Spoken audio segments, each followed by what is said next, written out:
हाँ, तो आज हम आप लोगों को आवृतबीजी पौधों के जीवन चक्र में पीढ़ी एकांतरण या अल्टरनेशन ऑफ जनरेशन आपको पढ़ाएंगे।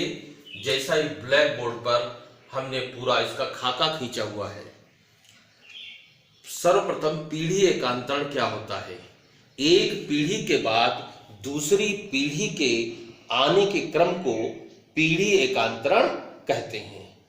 अब जिसे हमारे कुछ छात्र जानते होंगे पीढ़ी क्या होती है, तो देखिए हमने आपको बताया था अगुणित कोशिका और द्विगुणित कोशिका, यानी अगुणित मीन्स हैप्लॉयड और द्विगुणित मीन्स डिप्लॉयड। जब पौधे की कोई अवस्था की समस्त कोशिकाएं द्विगुणित हों तो उसे कहेंगे डिप्लॉयड, और उसकी पीढ़ी जो होती है वो स्पोरोफाइट कही जाती है।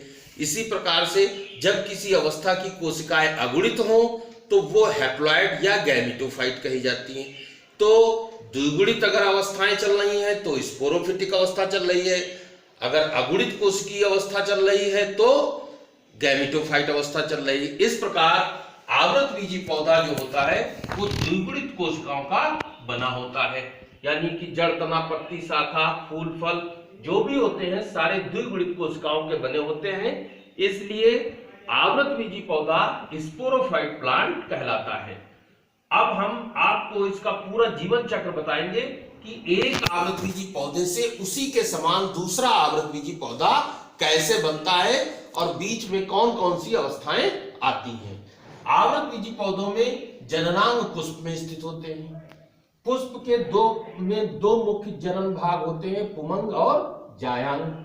पुमंग के अवयव पुंकेसर होते हैं, जायांग के अवयव अंडक होते हैं। अब पुंकेसरों में जो परागकोश वाला भाग होता है, अंडक में अंडाशय वाला भाग होता है। परागकोश जो होता है वो 4 पालियों में बटा होता है, अंडाशय के अंदर बीजांड विकसित होते हैं। अब बीजांड के अंदर बीजांड काय डेवलप होता है और इसमें परागकोशों में लघु बीजाणु ऊतक, लघु बीजाणु जनन के लिए ऊतकों का निर्माण होता है। बीजांड काय में गुरु बीजाणु मात्र कोशिका या मेगास्पोर मदर सेल बन जाती है, जबकि परागकोश के अंदर पराग मात्र कोशिका या माइक्रोस्पोर मदर सेल बन जाती है। तो यहां से यहां तक जितनी अवस्थाएं हैं सभी द्विगुणित हैं और इसलिए इस पीढ़ी को हम स्पोरोफिटिक पीढ़ी कहेंगे। क्या कहेंगे? स्पोरोफिटिक पीढ़ी।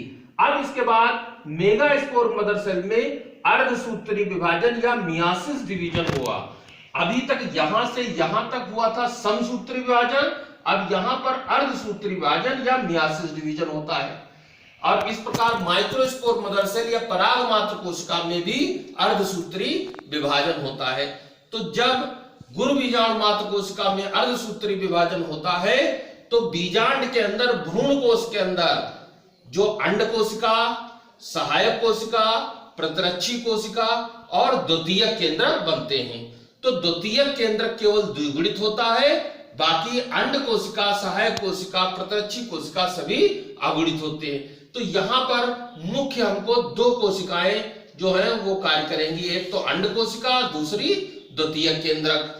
और परागकण और अर्धसूत्री विभाजन होगा तो आपको पढ़ाया था जब एक पराग मात्र कोशिका में होगा, एक पराग मात्र कोशिका से 4 परागकण बनते हैं। तो परागकण भी अगुणित और अंड कोशिका भी अगुणित। तो यहां से अब गैमेटोफिटिक पीढ़ी चालू हो गई, क्योंकि ये सभी क्या होते हैं?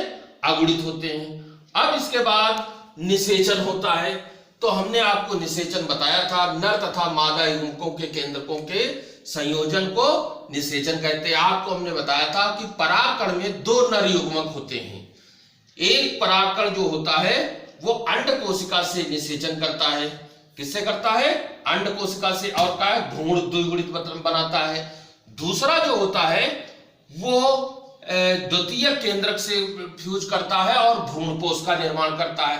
अब इसके पश्चात भ्रूण से जो है जो बनता है, इसके बाद में भ्रूण विकास होता है और बीज में परिवर्तित, बीजांड जो होगा कहाँ में परिवर्तित होगा? बीज में। और भ्रूणपोष जो है उसके भोजन में कार्य में आ जाता है। इस प्रकार बीजांड बीज में परिवर्तित हो जाता है और अंडाशय फल में परिवर्तित हो जाता है। अब जब फल पक जाता है पकने के बाद में या तो फल सड़ जाता है और बीज मुक्त हो जाते हैं, अगर नहीं सड़ता है तो फट जाता है और बीज मुक्त हो जाते हैं, और फिर बीज अंकुरित होकर आवृतबीजी पौधा बनाते हैं।